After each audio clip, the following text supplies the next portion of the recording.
Vamos aqui prosseguir com a nossa disciplina de máquinas agrícolas e implementos, na qual agora nós estamos falando sobre planejamento e dimensionamentos de conjuntos mecanizados.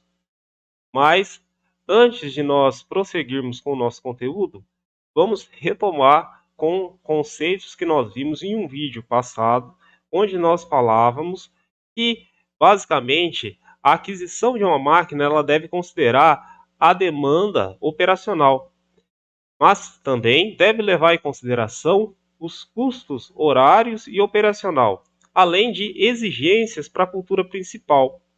Também deve ser observado na seleção dos conjuntos mecanizados a viabilidade da máquina, que é baseada principalmente na quantidade de horas em que essa máquina é utilizada por ano.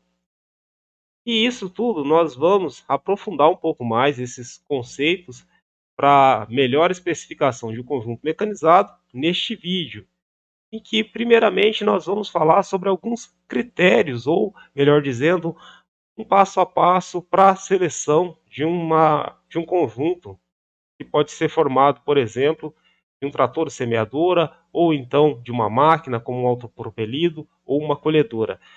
E basicamente essa especificação desse conjunto mecanizado ou máquina, ele parte da premissa sobre os dados da propriedade ou das propriedades. E nesses dados, por exemplo, deve ser levantado o total de área a ser mecanizada, além das características. Como eu comentei com vocês, pode ser uma área isolada por um talhão, ou então diferentes talhões, e entre esses diferentes talhões existe uma necessidade de deslocamento e transporte dessas máquinas. Então, além dessas características, deve ser também considerado as culturas que vão estar sendo implantadas nessas áreas. É uma cultura de soja, com subsequência de milho safrinha, ou nessa área também vai ser implantado culturas como algodão, sorgo, ou quais que são as culturas que vão ser implantadas nessas áreas. Então, esses dados basicamente são relacionados aos dados da propriedade. E nessa sequência de passo a passo, também é necessário observar o estabelecimento do calendário de trabalho. E esse estabelecimento do levantamento do calendário de trabalho parte da premissa da observação da quantidade de tempo necessária para se realizar, por exemplo, o preparo de solo, os plantios, os manejos e a colheita. E nesse caso vai ser observado, além do tempo necessário, a cronologia, quando essa operação vai ser realizada. Por exemplo, essa operação de preparo de solo, ela vai demandar 15 a 20 dias em qual período do ano? Vai ser no período de agosto? Vai ser setembro? E em sequência ao preparo do solo, o plantio vai ser realizado em quanto tempo? 15, 20 dias? Em qual período? Vai ser em outubro? Vai ser novembro? Então, essas são características relacionadas ao estabelecimento do calendário de trabalho. Na sequência, a seleção dos conjuntos mecanizados ou da máquina agrícola, segue-se o dimensionamento. E esse dimensionamento vai ser baseado principalmente na demanda operacional. E essa demanda operacional é calculada em função dos dados da propriedade e em função dessa janela de trabalho. E esse dimensionamento também vai depender do ritmo operacional. E esse ritmo operacional está muito relacionado com o trabalho das máquinas, com a capacidade operacional das máquinas. E essa capacidade operacional das máquinas vai depender do tamanho da máquina, vai depender da quantidade da máquina, vai depender também da eficiência operacional. Então, baseando principalmente nessas características de demanda operacional e de ritmo operacional, vai ser feita então a seleção das máquinas. Bom, Essas são as premissas básicas, apesar de nós termos observado que existem mais aspectos a ser observados aqui na seleção e especificação de conjunto mecanizado. Mas de uma forma técnica, esse é um passo a passo de uma forma mais simplificada para nós então fazermos essa especificação de um conjunto mecanizado. E aqui, na sequência, né, nós vamos falar principalmente sobre a janela de trabalho, que pode ser muito bem representada em um cronograma de atividades. E aqui nós temos impresso um cronograma de atividade bastante linear e, de certa forma, não podemos dizer simples, mas de fácil entendimento, em que nesse cronograma é mostrado, por exemplo, as operações mecanizadas, operações como a aração, a calagem, a gradagem, a aplicação de defensivos agrícolas como o herbicida, a semeadura, a aplicação de segundo herbicida, a aplicação de inseticida e colheita. E vejam que aqui nós temos um cronograma linear mostrando que, por exemplo, a aração, nesse caso específico, né, desse exemplo, a aração ela pode ser realizada entre os meses de agosto até a primeira quinzena de novembro. Já a operação de calagem também é realizada nessa janela, numa janela até de certa forma bastante generosa ou bastante significativa, de agosto até a primeira quinzena de novembro. Já nesse caso em específico, por exemplo, né, nós podemos falar que a semeadura vai ser realizada em uma janela da segunda quinzena de setembro até dezembro. Então, esse é um exemplo que mostra um cronograma de atividades. E em função dessa janela de tempo, vai ser calculado o tempo disponível para ser realizadas as operações mecanizadas. E como eu disse, esse é um exemplo de um cronograma, né, principalmente linear. Porém, nós podemos observar que normalmente pode ocorrer até uma sobreposição entre as atividades, como mostra nesse outro exemplo aqui de um grupo agrícola.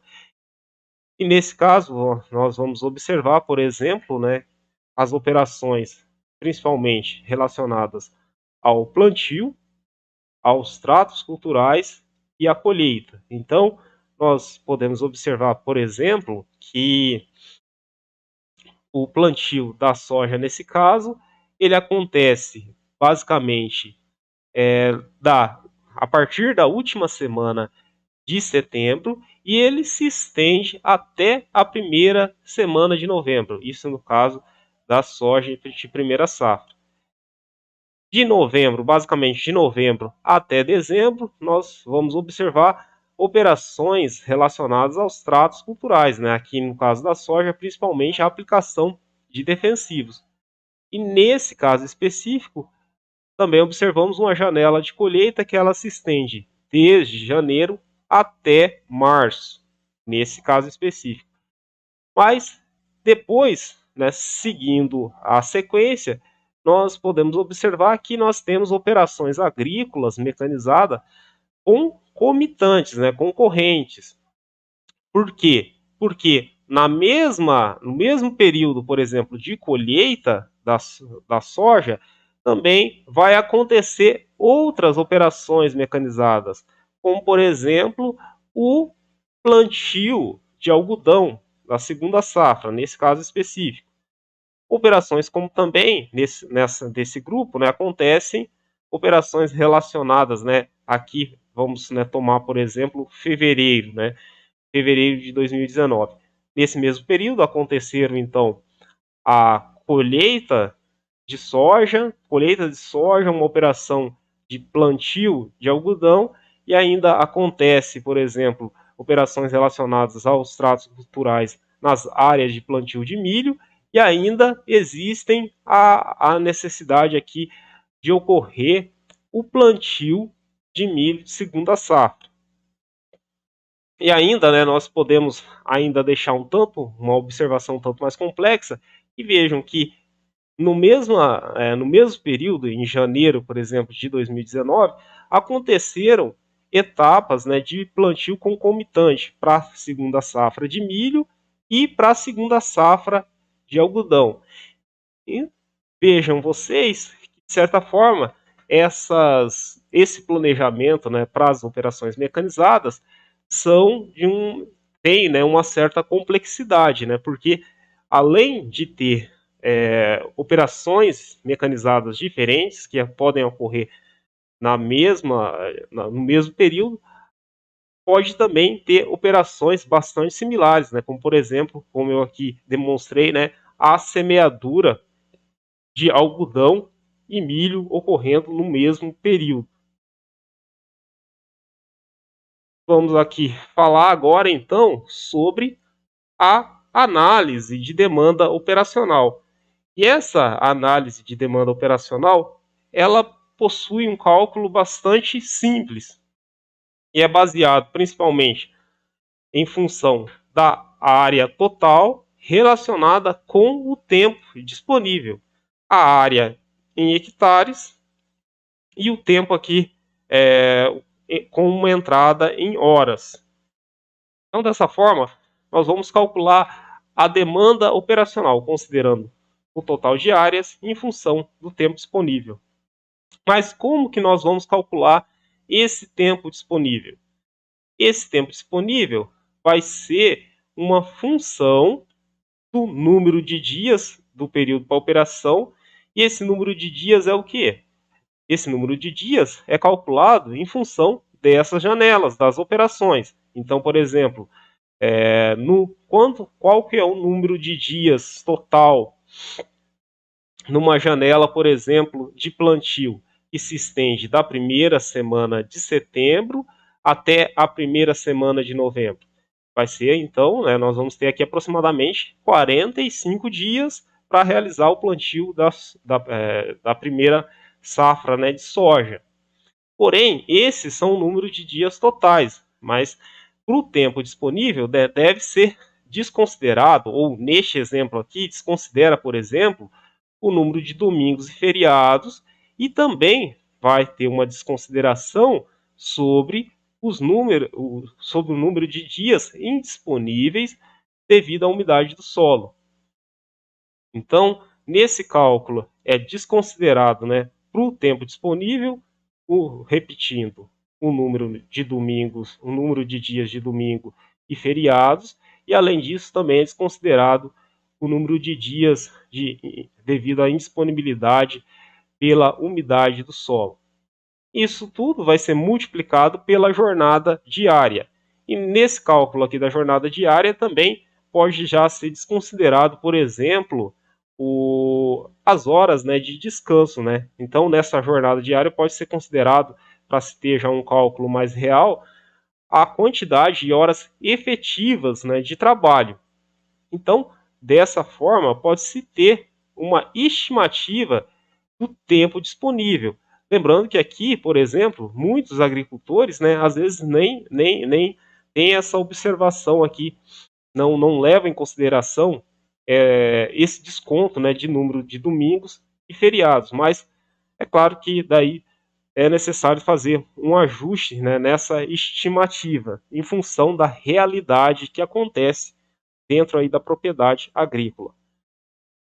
Mas, voltando a falar então dessa especificação dos conjuntos mecanizados, basicamente o cálculo, né, dessa especificação vai depender do ritmo operacional e vai depender da demanda operacional.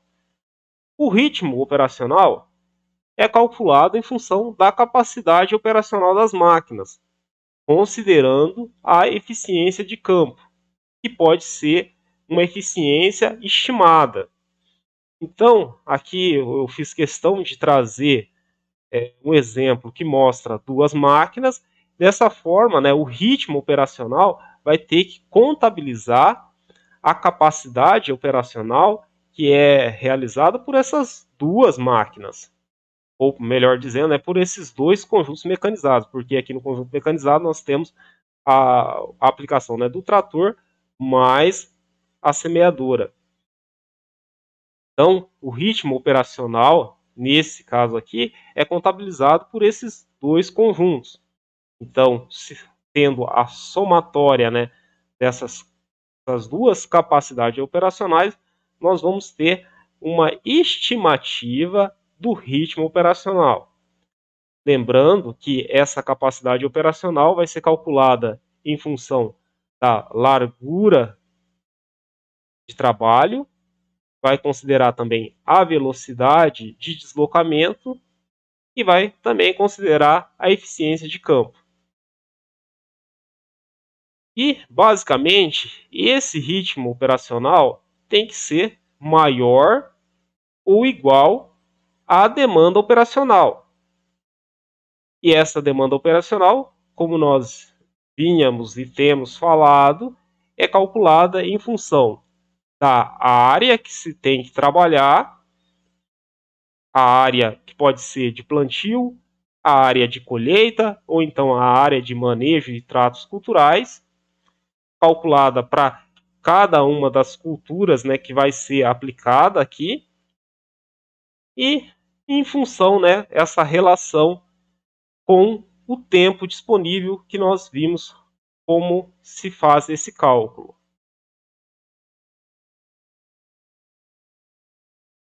Mas nós podemos ainda falar sobre um dilema que nós temos para a otimização desse ritmo operacional. E por quê? Esse dilema acontece porque nas épocas de alta demanda podem ocorrer falta de máquinas. Ou seja, em épocas que ocorrem, né, os picos para o plantio ou para essa demanda operacional, pode ocorrer a falta de máquinas, trazendo um trabalho no limite da capacidade. Porém, nas épocas, né, onde nós não temos as janelas de trabalho, pode ocorrer uma ociosidade das máquinas. De forma ideal, é necessário, então, que se faça um ajuste bem adequado nessa relação entre o ritmo operacional em função dessa demanda operacional. Mas como então melhorar esse ritmo operacional? Uma das opções ou alternativas para melhorar o ritmo operacional é aumentar o período da operação, aumentar a janela de operação. Então, como nós vimos naquele exemplo que nós estávamos falando, em que o plantio era realizado de setembro, da última semana de setembro até a primeira semana de novembro, é claro que se nós expandirmos essa janela de plantio até a segunda semana de novembro, nós vamos ter um aumento desse ritmo operacional. Porém, isso aí pode trazer consequências negativas também para a produtividade, para a produção e também para o trabalho com as máquinas. Uma outra solução também pode ser aplicada é o aumento da jornada de trabalho. Além do aumento dessa jornada de trabalho, com certeza vai também trazer um aumento nesse ritmo operacional. Uma outra solução, também no caso, né, de aumentar o ritmo operacional, é aumentar o número de conjuntos mecanizados que estão trabalhando ali sobre a área. E isso pode acontecer através, né, de um aluguel e do empréstimo de máquinas. E além disso, né, uma forma também de melhorar os índices, né, relacionados ao ritmo operacional é ter uma boa previsão relacionada às atividades, né, de manutenção e de reforma, que podem acontecer principalmente na entre-safra, na entre-safra de plantio, na entre-safra de colheita ou na entre-safra dos manejos, dos tratos culturais. E por último aqui, eu trago uma tabela que mostra as avaliações de operações mecanizadas. É uma tabela de fácil compreensão e de fácil levantamento, e é uma informação bastante valiosa que o gestor da área de mecanização agrícola pode trazer, pode fazer esse levantamento, e com certeza é uma ferramenta bastante útil para melhorar esses índices de desempenho. E aqui nós estamos falando, né, de diferentes operações relacionadas ao plantio de milho para ensilagem, e que mostra, por exemplo, alguns índices relacionados à, à capacidade, né, ao ritmo operacional de operações como a dessecação, a semeadura, a aplicação de fertilizante em cobertura, as aplicações de defensivo e da ensilagem. Além do ritmo operacional, nós vamos ter informações relacionadas à velocidade e à eficiência de campo, e também mostrando a largura de trabalho das máquinas. Então, por exemplo, né, vamos falar aqui sobre a dessecação. Nesse caso em específico, o ritmo operacional em hectares por hora nessa propriedade aconteceu com um ritmo de 7,64 hectares por hora. E essa operação também aconteceu sob uma velocidade de 8 quilômetros por hora, com uma eficiência de campo de 0,75. Nesse caso, a largura de trabalho era operada com 12,74 metros. E de uma forma semelhante, esses dados e informações aí foram levantadas para todas as operações mecanizadas que foram realizadas ao longo desse cultivo.